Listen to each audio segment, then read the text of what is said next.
తెలుగు కథామాలిక ఛానల్కు స్వాగతం. ఈరోజు మరొక కొత్త కథనంతో మీ ముందుకొచ్చాను. విందామా మరి? హిమాలయాల మధ్యలో ఎన్నో రహస్యాలు కలిగిన చోటు, శివుడు పుట్టిన ప్రదేశమే ఈ కైలాస పర్వతం. కైలాష్ లేదా కైలాసకి సంస్కృతంలో దీని మీనింగ్ క్రిస్ట్. కైలాస పర్వతం ఒక సాధారణమైన పర్వతమే కాదు.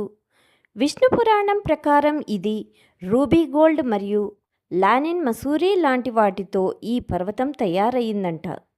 ఈ కైలాస పర్వతం దాదాపు 2 కోట్ల సంవత్సరాల పురాతనమైంది. ప్రపంచంలో అతి పెద్దదైన పర్వతం మౌంట్ ఎవరెస్ట్ని అధిరోహించారు. కానీ మౌంట్ ఎవరెస్ట్ కన్నా 2200 మీటర్ల చిన్నదైన కైలాస పర్వతాన్ని ఇప్పటి వరకు ఎవరూ ఎక్కలేకపోయారు. అసలు ఆ కైలాస పర్వతం మీద ఏముంది? అసలు ఆ పర్వతం దగ్గరికి వెళితే గంటల శబ్దం మరియు డమరుక శబ్దం వినిపిస్తుందంటారు. అది ఎంతవరకు నిజం? అసలు పురాణాలలో ఏమని రాయబడింది? అసలు ఈ పర్వతంపై నాసా చూసిన విషయాలేమిటి? అందరూ చెప్తున్నట్టు అసలు పరమేశ్వరుడు అక్కడే ఉన్నారా? మన సైంటిస్టులు అసలు కైలాస పర్వతం మీద ఉన్న రహస్యాలను ఎందుకు ఛేదించలేకపోయారు? ఇక కథలోకి వెళ్తే, హిందూయిజం ప్రకారం ప్రపంచం మొత్తం ఈ ప్రదేశం నుండే ఆపరేట్ అవుతుందని చాలామంది నమ్ముతారు. చాలా ఏళ్ల ముందు దక్ష ప్రజాపతి కూతురైన సతీదేవి మహాశివుణ్ణి ప్రేమించింది. సతీదేవి శివుణ్ణి ఇష్టపడటం ప్రజాపతికి అస్సలు ఇష్టం లేదు.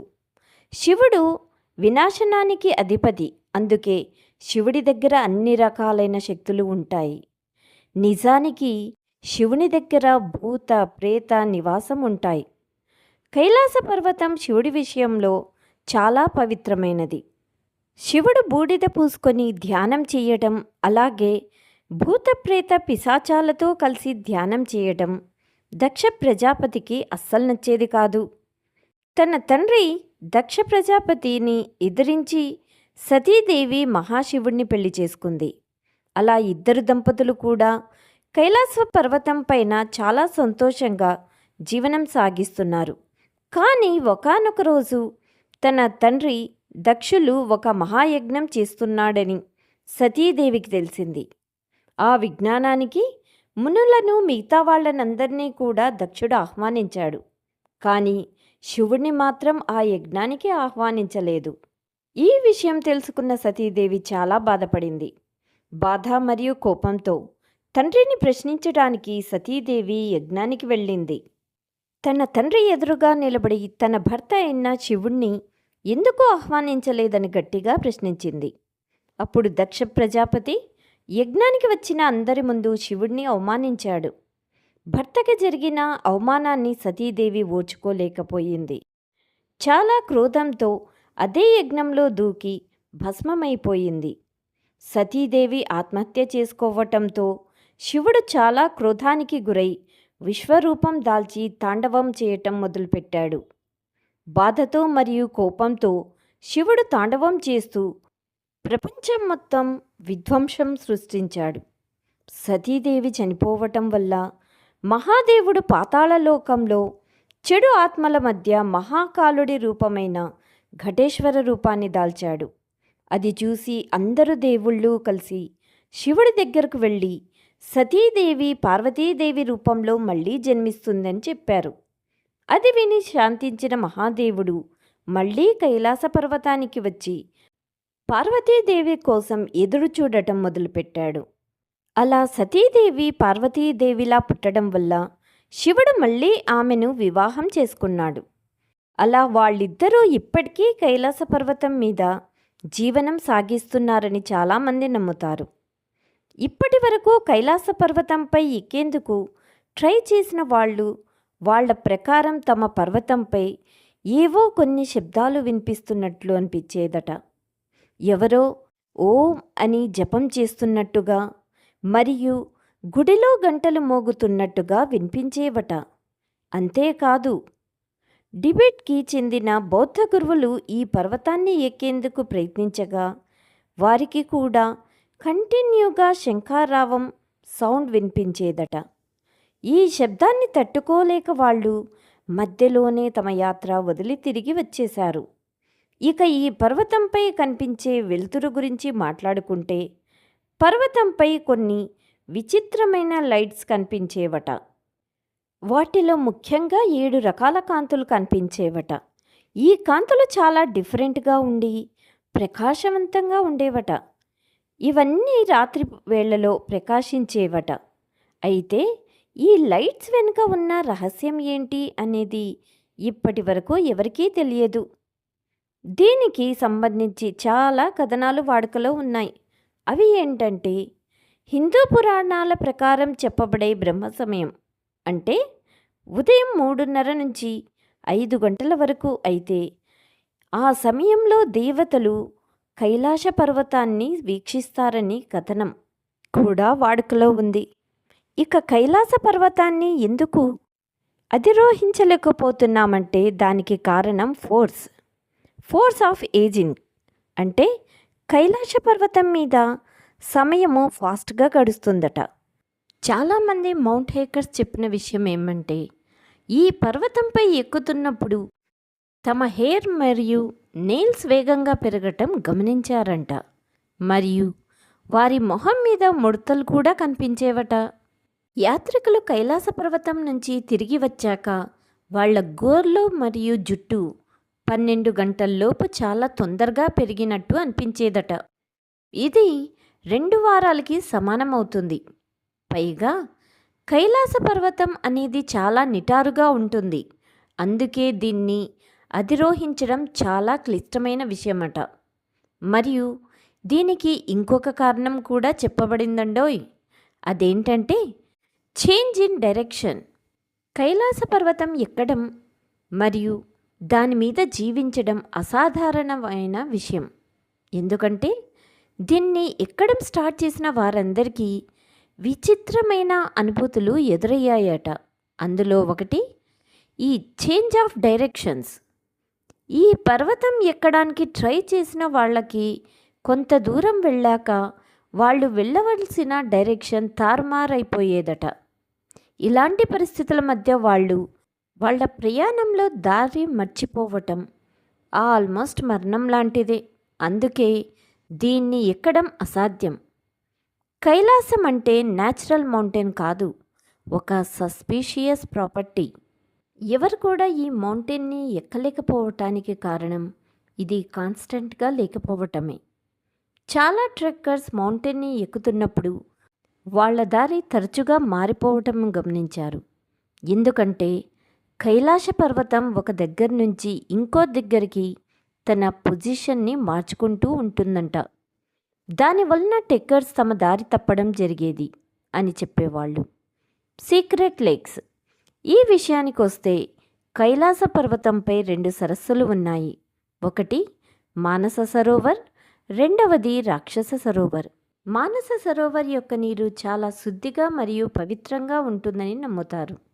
ఇంకోవైపు రాక్షస్థల్ ఉంది. సంస్కృతంలో రాక్షస్థల్ అంటే డెవిల్ లేక్ అని అంటారు. Rakshastal is a lake full of paranormal stories. రావణుడు తన భక్తిని శివునికి చూపించాలని అనుకున్నాడట. అలా శివుడి దగ్గర శక్తులను పొందాలనుకున్నాడు. అందుకోసం రావణాసురుడు కైలాస పర్వతం నుంచి తన 10 తలలను ఒక్కొక్కటిగా నరకడం మొదలుపెట్టాడు. రావణుడు తలలు నరుక్కోవటంతో కైలాసగిరి నేల అంతా రక్తంతో నిండిపోయిందట. శక్తుల్ని పొందాలి అనే వాంఛతో రావణుడు తన 9 శిరస్సులను ఖండించాడు. అలా కైలాస నేల మొత్తం తన రాక్షస రక్తంతో నింపేశాడు. రావణుడు 10వ తలని కూడా నరకబోతుంటే శివుడు ప్రత్యక్షమయ్యాడు. రావణుడి యొక్క భక్తిని మెచ్చి శివుడు శక్తుల్ని ప్రసాదించాడు. కైలాస పర్వతం దగ్గర ఎక్కడైతే రావణాసుడు రక్తం పడిందో ఇప్పుడు అక్కడ ఆ రాక్షస్థల్ అని పిలువబడే సరస్సు ఉంది. యాత్రికులు ఈ లేక్ దగ్గరికి వెళ్ళి అమర్యాదగా నడుచుకుంటే అలాంటి వారికి ఈ లేక్ ఎన్నో ఇబ్బందులను గురిచేస్తుందని యాత్రికులు నమ్ముతారు. రాక్షస్థల్లో నీటిని తాగడం వల్ల యాత్రికులు చాలా ఆరోగ్యపరమైన ఇబ్బందులు ఎదుర్కొంటారు.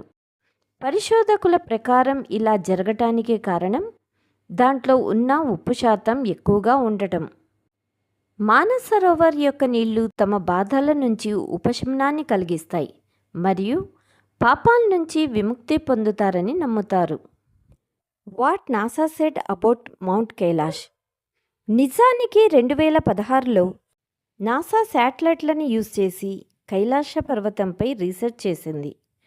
అంతకుముందు కూడా కైలాస పర్వతంపై రీసెర్చ్ చేశారు, కానీ అది ఫలించకపోవటంతో రెండోసారి ప్రయత్నించారు. అయితే నాసా విడుదల చేసిన కైలాసగిరి పర్వతం యొక్క ఫొటోస్ చూసి అందరూ షాక్ అయ్యారు. విషయం ఏమిటంటే ఈ ఫొటోస్లో స్వయంగా పరమశివుడు ధ్యానముద్రలో ఉన్నట్టు కనిపించారు మరియు శివుని యొక్క ఆకారం కనిపించిందట. వీటిని మీరు గూగుల్లో ఇప్పటికి కూడా చూడవచ్చు. హిస్టరీ ప్రకారం ఇద్దరు కైలాస పర్వతాన్ని అధిరోహించారు. ఒకరు మిలారెప. ఈయన కంటే పాండవుల్లో పెద్దవాడైన ధర్మరాజు కూడా కైలాసాన్ని ఎక్కగలిగారు. కౌరవులు మరియు పాండవుల మధ్య జరిగిన యుద్ధం మనకు తెలిసిన విషయమే. ఈ యుద్ధంలో చాలామంది సైనికులు చాలా దారుణంగా చంపబడ్డారు. అన్ని మరణాలు జరిగిన తర్వాత కలియుగం ప్రారంభమయ్యింది. తర్వాత పాండవులు 36 సంవత్సరాలు హస్తినాపూర్ని పాలించినప్పటికీ శాంతి సుఖాన్ని పొందలేకపోయారు. శాంతిని మరియు మోక్షాన్ని వెతుక్కుంటూ పాండవులు కైలాస పర్వతాన్ని ఎక్కడానికి వెళ్ళారు. కైలాస పర్వతం స్వర్గానికి దారి అని పాండవులకు తెలుసు. ఏ వ్యక్తి అయితే తన జీవితం మొత్తంలో ఒక్క చెడు పని కూడా చెయ్యకుండా ఉంటాడో అతను మాత్రమే ఆ మార్గానికి చేరుకోగలడు. కైలాస పర్వతాన్ని ఎక్కుతున్న సమయంలో ద్రౌపది మరియు 4 పాండవులు మరణించారు. కేవలం ధర్మరాజు మాత్రమే కైలాస పర్వతాన్ని ఎక్కగలిగారు.